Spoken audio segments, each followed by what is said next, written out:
he's one of that 10% that doesn't really feel the sharp pain like most people do on the side.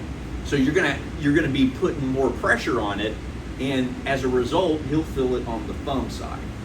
He'll feel it. The radial nerve is where he will feel it. All right. That little split second as you're doing it, if you're not initially getting the response, that most people go really quick when they feel it. If you feel that little half-second lag where you're not getting this response, if you do what we call a bunny hop, you go up and down. What happens as I'm doing the technique, I'm not getting the initial response. His muscles are naturally lining up to push against the pressure. If I change the angle of attack, the muscles that have to resist it are no longer the ones that he's using. He has to switch muscles. And by the time he does, the technique should be over. So if you watch the height of his wrist, if I come in and I feel he's not moving as quick as he normally, most people do, all I do is a little bunny hop. And it changes which muscles he has to use to resist it. Okay? Yeah, it now I am keeping the amount of pressure. I have no idea what the exact scientific number, I don't know a way to measure it, but let's just call it 20 newtons of pressure. I'm putting 20 newtons of pressure here. When I lift, it's still 20 the whole way as I move that. I want that same rotation, that same angle.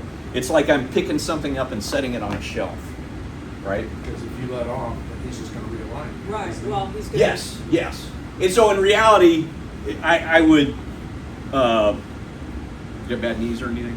Yeah, just one bad knee, but I can take a little time. Can you go all the way to the ground? I can go. Okay, I'll go slow. But so I'm here, as I go up and set him down, I'm going to take him all the way down to the ground like that.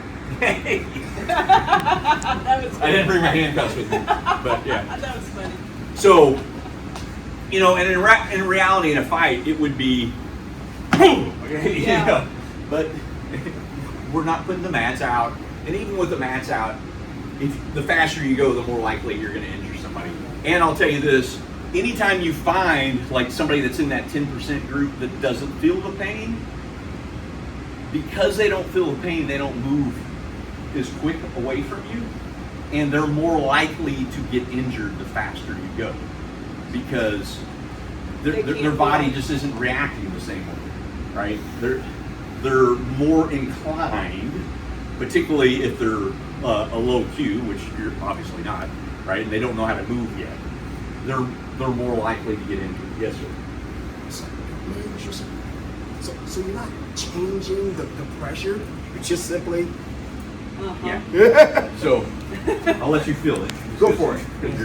So I'm going to get initial pressure here, and I want you to kind of butch against it just a little bit. Start pushing against it. Up. Jeez. Okay. So nothing changed here. I didn't throttle it. I just went like that, and it changed. If you look at your arm, you got muscles here that are resistant, but you got muscles here, and you're going. The muscles here, the tension changes as well as here. And it throws you out of alignment. One thing we talk about in Oyata's art is force efficiency. So punching, pushing, if I'm at a right angle, I'm really efficient, right? Doing a technique as well as resisting a technique. So if they're here, they're at a right angle, I just push their arm across their body and it changed. And it also changes your balance, right? Here, I'll give you. Watch his feet. So here I am in this position. Give me just a little bit of tension there. Watch his balance. See how it shifted his right heel off the ground. I'm exaggerating at this point. But it shifted his balance off that right leg into the left leg because I set his wrist on the shelf.